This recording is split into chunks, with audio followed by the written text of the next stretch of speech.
कभी कभी आपने देखा होगा कि कोई क्लियर रीजन नहीं है, उसके बावजूद भी अचानक वीकनेस या फिर सिर दर्द या फिर दिल की धड़कनें बहुत ज्यादा बढ़ गई है, ऐसा आपने फील किया हो और बाद में रियलाइज किया होगा कि अरे आज दिन भर में मैंने ठीक से पानी ही नहीं पिया। यही है डिहाइड्रेशन का real impact, silent but powerful. सबसे पहले समझते हैं कि डिहाइड्रेशन होता क्या है। जब बॉडी में रिक्वायर्ड अमाउंट से कम फ्लूइड यानी पानी होता है, तब ये सिर्फ पानी की कमतरता नहीं होती, आपका ब्लड वॉल्यूम भी कम हो जाता है और शरीर में इलेक्ट्रोलाइट भी डिस्टर्ब हो जाता है और यहीं से बीपी और हार्ट पर नेगेटिव इफेक्ट शुरू हो जाता है। पहले समझते हैं साइंस ऑफ डिहाइड्रेशन। डिहाइड्रेशन हमेशा ड्रामेटिक नहीं होता। अर्ली स्टेज में साइंस बहुत सिंपल या फिर सटल होता है, जैसे बार बार थकान फील होना, हेडेक होना, ड्राइनेस ऑफ माउथ या फिर कॉन्सेंट्रेशन लो हो जाना या फिर यूरिन का कलर थोड़ा सा डार्क येलो हो जाए। ये सिंपल और स्ट्रॉन्ग सिग्नल्स। कुछ लोगों को डिजीनेस भी हो सकता है, स्पेशली जब वो सडनली खड़े हो जाते हैं, चक्कर आती। सीवियर केसेस में पाल्पिटेशन यानी दिल की धड़कनें बढ़ जाना, कंफ्यूजन या फिर एक्सट्रीम वीकनेस भी हो सकता है। प्रॉब्लम यह है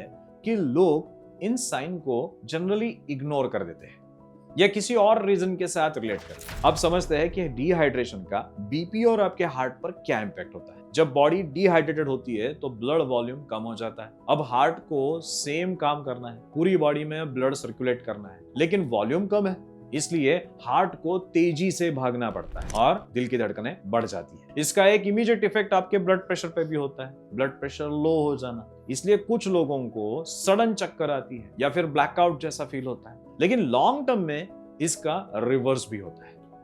बॉडी डिहाइड्रेशन को कॉम्पेंसेट करने के लिए बॉडी के हार्मोन्स एक्टिवेट कर देते हैं। हमारे शरीर में बहुत सारे कॉम्पेंसेटरी एक्टिविटी चलती है, अर्थात प्रॉब्लम को हैंडल करने की अपने शरीर की एक इनबिल्ट सिस्टम्स होती है। वो जब एक्टिवेट हो जाती है तो क्या होता है, जब हमारे शरीर की ये कॉम्पेंसेटरी सिस्टम्स एक्टिवेट हो जाती है तब वो सोडियम और वाटर को रिटेन करने लगती है।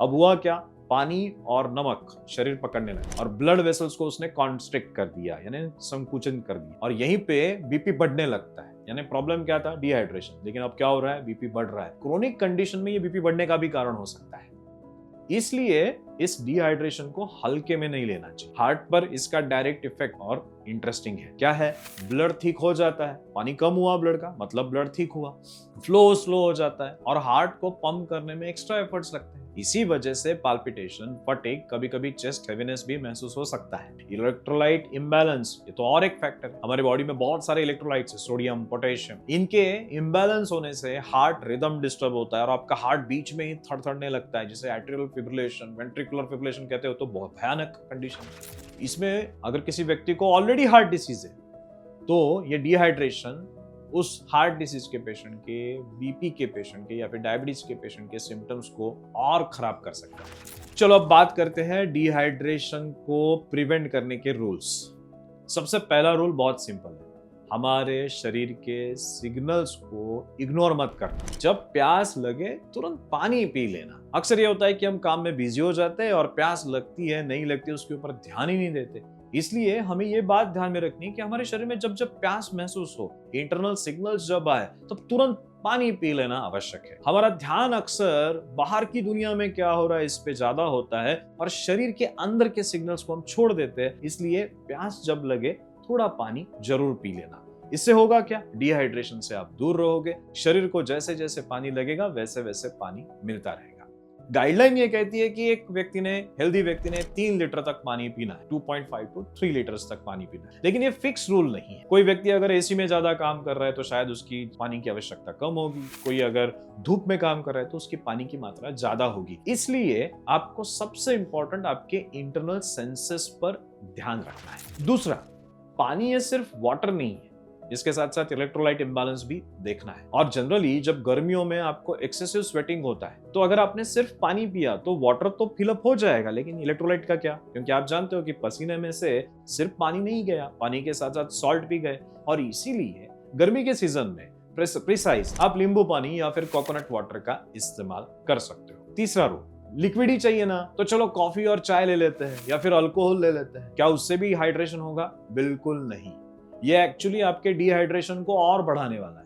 इसलिए ये चाय, कॉफी और अल्कोहल से जितना हो सके दूर रहो, वही आपके लिए बेहतर है। चौथा रूल, अपने यूरिन के कलर को मॉनिटर करो। जब आप यूरिनेट कर रहे हो तो आपकी यूरिन का कलर लाइट येलो हो तो ठीक है, लेकिन वो डार्क होने लगे इसका मतलब पानी की गड़बड़ है। 5वां रूल, स्पेशल केसेस में कॉशंस। अगर किसी को किडनी डिसीज है, हार्ट फेलियर या फिर फ्लूइड रेस्ट्रिक्शन डॉक्टर ने कहा है तो ब्लाइंडली ज्यादा नहीं पीना चाहिए। इसका ख्याल रखना, यानी उदाहरण के तौर पे अगर पैरों पे सूजन है तो इसका मतलब आपके शरीर में ऑलरेडी पानी ज्यादा है, इस समय ज्यादा पानी पीने की आवश्यकता नहीं है। और सबसे आखिरी रूल, थोड़े थोड़े टाइम में हल्का हल्का सिप ऑफ वाटर आप लेते हो तो ज्यादा बेनिफिशियल होगा। एट ए टाइम, एक ही टाइम में एक पूरा ग्लास लेने की जगह पे, जिससे आपके शरीर में पानी का संतुलन भी बना रहेगा, डिहाइड्रेशन भी नहीं होगा और इन सारे प्रॉब्लम से अपने आप को आप बचा सकोगे। सिंपल शब्दों में अगर समझो तो डिहाइड्रेशन सिर्फ एक छोटी सी हैबिट नहीं, ये आपके बीपी को फ्लक्चुएट करने वाला, हार्ट को स्ट्रेस करने वाला और फटीग का हिडन रीजन हो सकता है। अगर आपने सिर्फ हाइड्रेशन सही कर लिया